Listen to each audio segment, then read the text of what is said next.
اور غوث اعظم کی شان ہی بڑی تھی. غوث اعظم فرماتے جس نے مجھے دیکھا انشاءاللہ اس پر عذاب قبر نہیں ہوگا. جو مومن دیکھے اس پہ عذاب قبر نہیں ہوگا.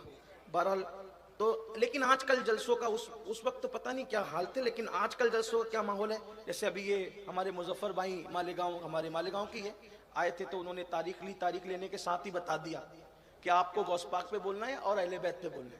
مطلب کیا کہ مقرر تیاری کر کے آئے کہ اس کو بولنا کس پہ. پہلے سے عنوان طے ہے نا. غوث پاک کے ایسا کچھ نہیں تھا. غوث اعظم کے ایسا آپ آتے تھے، قاری کو بولتے تھے آیت پڑھ. اب قاری اپنی طبیعت سے جو پڑھے گا غوث پاک نے اسی پہ بیان کرنا ہے، اسی وقت بیان. اچھا پھر یہ نہیں کہ ادھر کی کرتے کرتے آخری میں یہ کہہ دینا کہ آج ٹائم ختم ہو گیا، ابھی آیت کے ترجمے کا بھی ٹائم نہیں ملا. ایسا نہیں، یہ میٹر نہیں. جس پہ آیت پڑھی وہیں سے شروع کرنا ہے، پھر اس آیت کے کتنے معنی ہے وہ بیان کرنا ہے. یعنی یہ خطاب ہے غوث پاک کا خطاب. وہاں ہماری طرح کہانی قصے کا کوئی گزر بسر نہیں، ادھر لیلا مجنوں کا کوئی داستان نہیں. وہاں صرف قرآن اور سنت ہے. سرکار غوث اعظم کے یہاں صرف قرآن اور سنت ہے. بیچ میں کوئی اسلاف کے واقعات آ جائے اس سے ٹچ ایک الگ بات ہے، ورنہ فتح الغیب اٹھا کے دیکھیں، فتح الغیب اٹھا کر دیکھیں، غوث پاک کی اور کتب اٹھا کر دیکھیں، قرآن و سنت، قرآن و سنت، قرآن و سنت. اور جب تک یہ امت قرآن و سنت پر رہی اسلاف کے طریقے پر، اس وقت تک یہ امت ساحل نجات کی طرف بڑھتی رہی. جب سے ہم نے اور راستے ادھر کے ڈھونڈنے شروع کر لیے، اس وقت سے پھر یہ قوم نماز سے دور، عبادتوں سے دور، اللہ کی خشیت سے دور، اللہ کے خوف سے دور، راہ ہدایت سے دور. اس لیے کہ یہ پہاڑا جب مل گیا کہ چلو بھائی نماز نہیں بھی پڑھیں گے تو پیر صاحب بخشوا لیں گے، جب یہ آپ کو فکر مل گئی تو کسی بیوقوف نے نماز پڑھنا ہے. لیکن میں ذمہ داری سے اتنے بڑے مجمع میں کہنا چاہتا ہوں، آپ قادری بن جائیں، چشتی بن جائیں، نقشبندی بن جائیں، سروردی بن جائیں، رضوی بن جائیں، اشرفی بن جائیں، برکاتی بن جائیں، اگر تم نمازی نہیں بنے تو تم سب کچھ بن گئے، لیکن اللہ کی عدالت میں اپنا ایمان ثابت نہیں کر سکتے. خدا کی عدالت میں اپنا ایمان ثابت نہیں کر سکتے. اللہ کے رسول علیہ السلام نے فرمایا من ترک الصلاۃ متعمدا فقد کفر، کہ جس نے جان بوجھ کے نماز چھوڑ دی وہ کفر کی حد تک پہنچ گیا. اللہ کے رسول علیہ السلام فرماتے جس نے جان بوجھ کے نماز چھوڑ دی میں محمد اس سے بیزار ہوں، قیامت کے دن اس کے ساتھ میرا کوئی وعدہ نہیں ہے. بڑی معذرت کے ساتھ آپ قادریت کو کیا سمجھتے ہیں؟ غوث اعظم فرماتے ہیں بے نمازی مرے اسے مسلمانوں کے قبرستان میں دفن مت کرو. آج سے پوچھنا چاہتا ہوں، جو غوث اعظم بے نمازی کو مسلمان کے قبرستان میں دیکھنا پسند نہیں کرتے، وہ غوث اعظم بے نمازی کو اپنے سلسلے میں کیسے پسند کریں گے؟ اپنی مرضی سے جو چاہے قادری بن جائیں، لیکن سچی قادریت سنت کا نام ہے، شریعت کا نام ہے، غوث اعظم کے طریقے پہ ڈٹ جانے کا نام ہے. اس سے ہٹے بے نمازی ہو کر کوئی قادریت کا تصور نہیں ہے. اس لیے مسلمانوں بے نمازی پن سے توبہ کرو، بے نمازی پن سے بچو. سرکار غریب نواز فرماتے ہیں جو نماز نہیں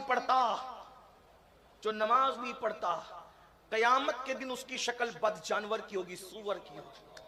اور اسے ان کا فرمان نہیں ہے، صاحب درۃ الناصحین لکھتے ہیں، اللہ کے رسول کی حدیث ہے، میرے آقا فرماتے ہیں جو نماز نہیں پڑھتا جب وہ اپنی قبر سے اٹھے گا تو کالے خنزیر کی شکل میں اٹھے گا، کالے سور کی شکل میں اٹھے گا. چہرے پہ پھنسی آئے تو لوگ ولیمے میں جانے کی ہمت نہیں کرتے، جلسے جلوس میں جانے کی ہمت نہیں کرتے، اسکول کالج بازار جانے کی ہمت نہیں کرتے، چہرے کی پھنسی لے کے دوستوں کے درمیان نہیں جاتے. لیکن جب نماز چھوڑنے کی وجہ سے کالے سور کی طرح چہرہ ہوگا، وہ کالے سور کا چہرہ لے کر اللہ کی بارگاہ میں کیا منہ دکھائیں گے؟ بڑی سادگی سے کہتے ہیں مولانا ٹائم نہیں ملتا نماز کے لیے، مولانا وقت نہیں ملتا نماز کے لیے. جس قوم کو نماز کے لیے وقت نہیں ملتا اس قوم کو فیس بک کے لیے وقت کیسے ملتا ہے؟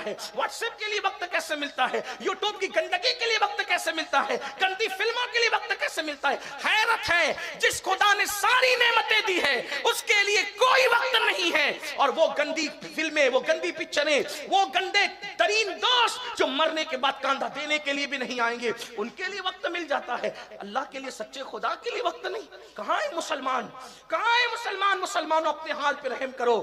اللہ بے نمازی پن کی وجہ سے جو عذاب دے گا اس کو برداشت کرنے کی طاقت نہ تمہارے اندر ہے نہ میرے اندر ہے. کوئی پہاڑ بھی